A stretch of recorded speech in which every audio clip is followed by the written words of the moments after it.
Assalamualaikum warahmatullahi wabarakatuh.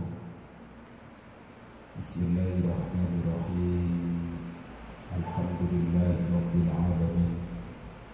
Alhamdulillahilladzi khalaqal mauta wal hayata liyabluwakum ayyukum ahsanu amala wa huwal azizul ghafur. Asyhadu an la ilaha illallah wahdahu la syarika lah, al-malikul haqqul mubin, wa asyhadu anna Muhammadan abduhu wa rasuluh, shadiqul wa'dil amin. Wa sallallahu ala sayyidina Muhammadin wa ala alihi wa sahbihi ajma'in, amma ba'du.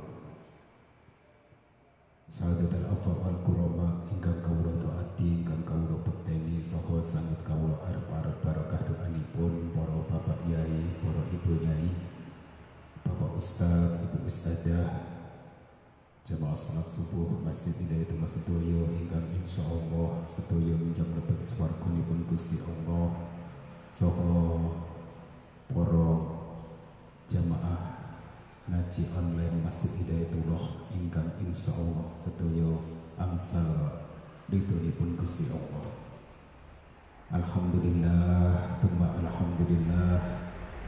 Enjing menika kula panjenengan sedaya kaliyan Gusti Allah tasih diparingi inayah utawi pitulungan sehingga saged sami-sami melaksanakan ibadah salat subuh, saged sami-sami ngaji sareng. Mugi-mugi inayah utawi pitulunganipun Gusti Allah menika tansah mandhap dhumateng kula panjenengan sedaya sehingga akhiripun kula panjenengan sedaya dados tiyang-tiyang ingkang husnul khotimah. Shalawat bi qauli Allahumma shalli wa sallim ala sayyidina Muhammad wa ala ali sayyidina Muhammad. Mugi kalimpahaken dumateng baginda Rasulullah sallallahu alaihi wasallam ingkang sampun mengajak kula panjenengan sedaya, ingkang sampun bimbing kula panjenengan sedaya pripun carane dados tiyang-tiyang ingkang sukses, pripun carane dados tiyang-tiyang ingkang bejo, pripun carane dados tiyang-tiyang ingkang mulya, mulya teng donya, mulya teng akhirat. Kula selalu mengingatkan dumateng jamaah sedaya, bilih ujian yang diberikan kepada kita ini memerlukan kesabaran yang ekstra, apalagi di saat bulan Ramadan menjelang Lebaran, menjelang bulan Syawal, di mana biasanya masyarakat membutuhkan banyak kebutuhan yang harus dipenuhi, tetapi di sisi lain ada sebuah ujian berupa virus yang ada di sekitar kita semua yang memaksa beberapa usaha harus tutup. Kemudian kita juga harus menjaga diri kita, tidak boleh keluar rumah. Kemudian kita juga tidak boleh berbicara dengan orang lain dengan terlalu dekat. Kita harus memakai masker kemana-mana. Pasti ini kalau kita tidak menjadi orang yang sabar, ini ujian yang berat. Maka dari itu kita harus menjadi orang-orang yang sabar. Sabar itu ada 3, yaitu sabar ketika melaksanakan ibadah, sabar ketika menerima musibah, sabar ketika mendapat nikmat atau keberkahan dari Allah Subhanahu wa Ta'ala. Nah, sabar yang pertama itu adalah sabar ketika menjalankan ibadah. Kita menjalankan ibadah jamaah sholat subuh di masjid seperti pagi hari ini. Kalau kita tidak sabar, pasti tidak akan berangkat dari rumah menuju ke masjid ini. Sholat tarawih itu kalau tidak sabar, itu keliling kemana-mana cari imam yang bacaannya cepat, sholatnya cepat. Puasa kalau tidak sabar, sebentar-sebentar melihat jam, kapan maghrib. Maka orang beribadah itu harus sabar. Artinya sabar, kita menikmati proses. Ketika kita menjalankan sholat, kita rasakan bagaimana ketika sholat itu inna sholata silatun walikoun bainal abdi wa rabbi. Sesungguhnya sholat itu adalah pertemuan antara hamba dengan Tuhannya. Ketika kita sholat, kita rasakan, kita nikmati sholat itu. Ketika kita berpuasa, kita nikmati rasa lapar itu, kita nikmati rasa haus itu, kita menjaga mata kita jaga hati kita agar tidak mudah sakit hati. Ini sabar dalam menjalankan ibadah.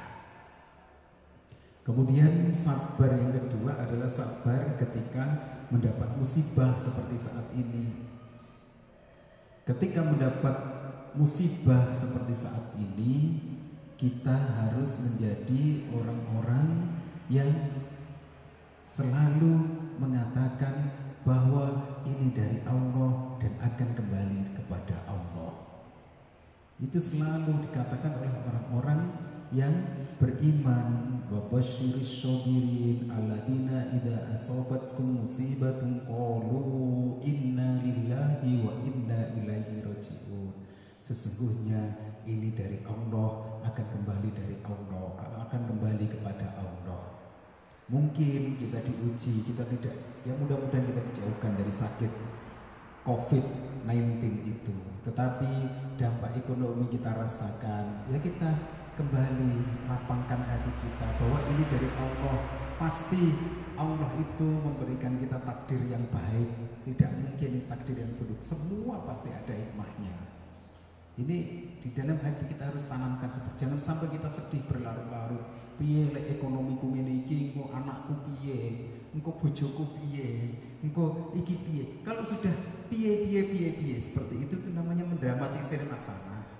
Nah, kalau masalah itu didramatisir, kita seolah-olah nggak bisa hidup, akhirnya hati menjadi sempit. Kalau hati sudah sempit, maka yang terjadi akan stres. Nah, inilah awal munculnya penyakit. Kalau sudah stres, ada penyakit namanya psikosomatis, penyakit karena pikiran. Kalau pikirannya itu tidak sehat, terlalu stres, penyakit mudah datang. Sebelumnya kita sudah mampu misalkan melawan virus, tetapi karena ketakutan yang berlebihan jadi penyakit beneran. Maka kita tidak boleh stres mikirin penyakit, stres mikirin ekonomi, itu tidak boleh. Kita harus selalu bersabar menghadapi ujian dari Allah Subhanahu wa Ta'ala. Nah, sabar yang paling berat itu justru ketika mendapat keberkahan dari Allah. Setiap nyambut gawe rezekine oke. Melangkah apapun selalu benar. Apapun yang dilakukan selalu mendatangkan duit. Mau pengen beli ini keturutan, pengen beli itu keturutan. Nah, orang-orang yang seperti ini itu justru ujiannya lebih berat. Karena apa? Kalau orang diuji tidak punya uang, mungkin dia keinginannya nggak banyak. Kalau misalkan kita nggak punya uang, nggak mungkin punya keinginan misalkan mau ke karaoke, misalkan kemudian mau datang ke diskotik, nggak mungkin. Mikir rabi meneh ada bapak-bapak rantai duit, orang mungkin. Tapi kalau kita punya uang banyak, pikirannya mesti macem-macem. Wah, ada dua iki, tiga iki piye, dan lain sebagainya. Nah, itu yang bisa menjadikan kita sebagai orang yang tidak sabar ketika mendapat keberkahan. Seharusnya apapun ujian yang kita hadapi semakin mendekatkan diri kita kepada Allah. Kalau diberi keberkahan harta semakin jauh dari Allah, berarti itu namanya nggak berkah. Semakin banyak hartanya, semakin banyak rezekinya, tapi semakin jauh dari Allah, berarti itu rezekinya nggak berkah. Kalau diberi rezeki yang banyak, tetapi semakin dekat dengan Allah, hartanya dinafkahkan di jalan Allah, berarti itu namanya berkah. Ada orang demikian juga sebaliknya, diberi ujian kesulitan, tetapi dia semakin jauh dari Allah, merasa putus asa dari rahmatnya Allah. Padahal Allah sudah berfirman, wala tayasu min rauhillah, jangan engkau berputus asa dengan rahmatnya Allah. Itu semakin menjauhkan, berarti itu juga dia tidak sabar dalam ujian, dia hidupnya tidak berkah. Maka dari itu, mari ujian yang kita hadapi saat ini kita hadapi dengan sabar. Kita memohon kepada Allah agar Allah memberikan yang terbaik untuk kita dan keluarga khususnya, kemudian untuk kota kita Blitar atau Blitar Raya, kemudian untuk negeri kita Indonesia, dan mudah-mudahan Allah lah yang akan mengangkat, Allah pasti akan mengangkat virus yang saat ini menggemparkan dunia ini.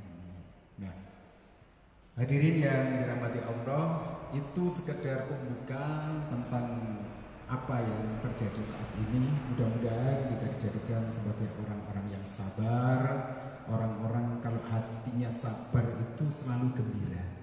Dalam kondisi lapang maupun sempit dia selalu gembira. Karena sampaikan dalam firman-Nya Allah, wa basyiris sabirin, sampaikanlah kabar gembira kepada orang-orang yang sabar. Jadi kalau sabar itu hatinya nggak pernah sedih, dia selalu gembira. Duit-duit ya seneng, orang duit ya biasa-biasa, wah pokoknya hatinya selalu seneng. Ini orang yang diberikan oleh Allah kesabaran. Mudah-mudahan kita dijadikan orang-orang yang sabar, dan sabar itu indah. As-sabrun jamil, sabar itu selalu indah. Nah, jemaah yang dirahmati oleh Allah, melanjutkan topik kita kemarin, yaitu tentang manajemen. Sekarang kita berbicara tentang sebuah visi. Kalau panjenengan melihat sejarah negara Inggris, itu punya tentara atau angkatan laut terbaik di dunia. Tentara Inggris itu mempunyai sebuah visi, Britain rule the wave. Inggrislah yang mengendalikan samudera.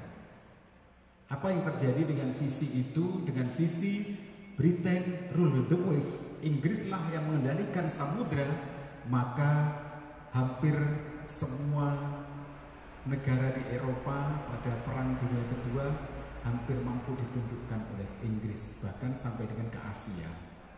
Dan sampai sekarang pun dari hasil visi yang luar biasa itu, semua negara menggunakan bahasa Inggris sebagai bahasa internasional.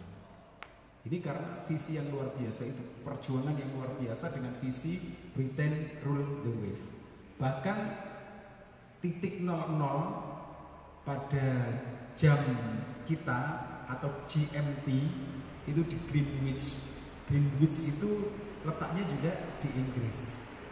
Bahkan orang Indonesia sekarang kalau pakai engkol pun pakai engkol Inggris, garam pun garam Inggris. Itu karena apa? Sebuah visi yang luar biasa menghasilkan kekuatan yang luar biasa dan berdampak mempunyai goal yang luar biasa. Jepang ketika Perang Dunia Kedua mampu menundukkan Asia Raya. Dia mempunyai sebuah visi yang dinamakan dengan Tenno Heika, mengabdi kepada Dewa Matahari. Kemudian Jerman di bawah Hitler mempunyai visi bangsa Arya adalah bangsa tertinggi. Akhirnya Jerman hampir mampu menundukkan seluruh Eropa ketika itu. Kalau kita ketika tahun 80-90-an itu minuman yang paling populer adalah Coca-Cola. Itu dia mempunyai visi apa? Kapanpun, dimanapun minumnya Coca-Cola. Ini sebuah visi yang mengarahkan seseorang untuk menggapai kesuksesan. Tapi apa yang terjadi? Visi yang hanya menguntungkan sebuah organisasi, visi yang hanya menguntungkan sebuah negara pasti akan hancur. Karena visi ini sifatnya hanya sementara, tidak visi yang kekal. Contohnya Jerman dengan Nazinya yang mempunyai visi bangsa Arya adalah bangsa tertinggi, akhirnya hancur juga. Jepang ketika Hiroshima dan Nagasaki dibom akhirnya hancur. Coca-Cola sekarang dikalahkan oleh perusahaan yang lain karena visinya hanya visi yang sementara. Dulu Uni Soviet ingin mengkomuniskan semua negara di dunia, tapi apa yang terjadi? Akhirnya Uni Soviet hancur juga. Ini karena visi yang sifatnya hanya sementara, yang tidak mengarahkan orang-orangnya untuk menggapai kesuksesan yang sebenarnya. Lalu apa visi yang luar biasa yang harus kita tanamkan sebagai orang muslim? Sebenarnya visi ini setiap hari kita baca 9 kali. 9 kali kita menyampaikan visi yang luar biasa. 9 kali kita sampaikan visi itu karena Allah menginginkan agar orang yang beriman, orang Islam itu menjadi orang-orang yang sukses. Visi itu apa? Ketika kita tahiyat awal dan tahiyat akhir dalam sholat, kita selalu mengucapkan asyhadu alla ilaha illallah wa asyhadu anna muhammadar rasulullah. Saya bersaksi bahwa tidak ada ilah selain Allah, dan saya menyaksikan bahwa Nabi Muhammad adalah utusan Allah. Ini sebuah visi yang luar biasa. Dalam hidup kita tidak boleh mempunyai tujuan, mempunyai ilah selain Allah. Bayangkan ketika orang tujuannya hanya kepada Allah, maka tidak akan ada lagi yang ditakuti dalam hidupnya. Karena Allah Al-Matin itu maha kuat, Allah Al-Aziz itu maha perkasa. Maka tidak ada yang kita takuti karena sandaran kita adalah sandaran yang demikian kuat, sandaran yang tidak akan pernah meninggalkan kita kapanpun dimanapun. Kita lihat sejarah Islam, bagaimana Islam hampir mampu menundukkan separuh dunia karena visi asyhadu alla ilaha illallah. Saya berjuang karena Allah, tidak ada yang saya takuti kecuali hanya Allah. Maka negara-negara besar Romawi, Persia berhasil dikalahkan oleh tentara-tentara Islam ketika itu. Dan hebatnya, menurut Michael Hart, itu ilmuwan dari Amerika Serikat yang meneliti tokoh-tokoh paling berpengaruh di dunia ini, beliau menyebutkan adalah Nabi Muhammad Shallallahu Alaihi Wasallam itu adalah tokoh terbaik nomor 1 di dunia selama peradaban itu ada. Selama peradaban manusia ada, Nabi Muhammad adalah tokoh terbaik. Apa yang dilakukan oleh Nabi Muhammad? Beliau mampu menurut Michael Hart, beliau mampu memberikan visi yang luar biasa kepada seluruh anak buahnya, seluruh tentaranya, sehingga menjadi umat-umat yang terbaik. Ini versi Michael Hart, bukan yang berbicara ini bukan orang Islam, tapi justru orang Barat. Michael Hart mengatakan tentara Nabi Muhammad adalah tentara terbaik di dunia. Generasi itu adalah generasi terbaik karena mereka ketika berperang, setelah berperang mampu menaklukkan musuh, lalu mereka berdakwah menyampaikan risalah Islam. Jadi tentara itu selain perang, ketika zaman Rasulullah, kemudian zaman sahabat, para tabi'in, generasi berikutnya, ketika Islam menguasai dunia, tentara itu tidak hanya berperang, tetapi setelah berperang beliau mengajarkan Al-Quran, mengajarkan Islam. Jadi yang luar biasa. Jadi karena visi yang luar biasa itu menghasilkan kekuatan yang luar biasa. Asyhadu alla ilaha illallah wa asyhadu anna muhammadar rasulullah. Dan saya menyaksikan Nabi Muhammad adalah utusan Allah. Dalam setiap aktivitas para sahabat, kemudian generasi-generasi berikutnya, mereka selalu meneladani apa yang dilakukan oleh Rasulullah Shallallahu Alaihi Wasallam. Rasulullah itu selalu mengorbankan dirinya untuk orang lain. Beliau tidak mementingkan dirinya sendiri. Bayangkan Rasulullah ketika sebelum menikah dengan Siti Khadijah adalah seorang manajer terbaik di zamannya. Beliau mampu mengelola usaha-usaha orang Mekah ketika itu hingga melakukan ekspor dan impor dari Mekah menuju ke negara-negara sekitarnya. Karena beliau adalah manajer yang hebat, seorang janda yang ketika itu terkaya di Mekah yaitu Siti Khadijah tertarik untuk menikah dengan beliau. Bayangkan seorang manajer terbaik menikah dengan pengusaha terkaya di Mekah ketika itu. Beliau kaya raya. Tetapi ketika sudah mendapatkan wahyu berupa Al-Quran, gelar kebangsawanannya, hartanya, semua ditinggalkan.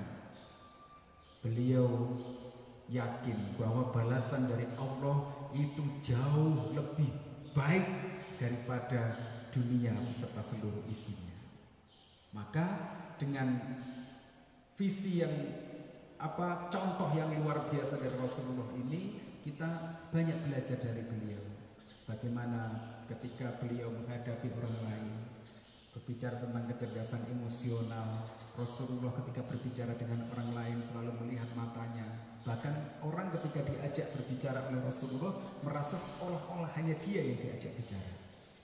Ini hebatnya Rasulullah seperti itu. Beliau kalau menafkahkan harta di jalan Allah itu seperti angin, saking cepatnya. Punya uang langsung dinafkahkan di jalan Allah. Beliau tidak mementingkan dirinya sendiri. Ini contoh pemimpin yang luar biasa.